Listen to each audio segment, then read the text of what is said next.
Seime svarstoma iniciatyva papildomas poilsio dienas suteikti tol, kol vaikui sueis 14, o ne 12 metų kaip dabar. Praeitą kadenciją mes turėjom net ambicingesnį siūlymą ilginti mamadienius, tėvadienius, iki kol vaikui sukaks 16 metų. Ir suprantame, kodėl politikams yra patogus tokie siūlymai, nes viena vertus politiškai galima greitai gauti daug dividendų. Verslui yra ganėtinai didelė našta.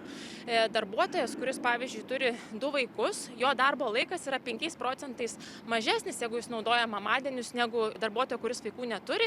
Jeigu kalbame apie darbuotojus, kurie turi 3 vaikus, tas laikas, kuomet darbuotojas nebūna darbe, išauga iki 10%. Tai yra jau tam tikra prabanga, o dar reikėtų pridėti ir administracinius kaštus.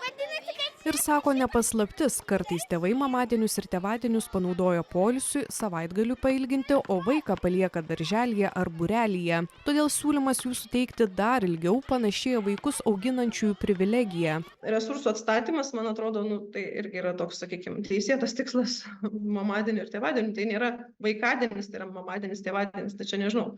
Čia daug galima, aišku, diskutuoti, kaip mes turėtumėm tą laiką praleisti. Šiuo metu įstatymo pataisos svarstomos socialinių reikalų ir darbo komitete, taigi juda tolyn.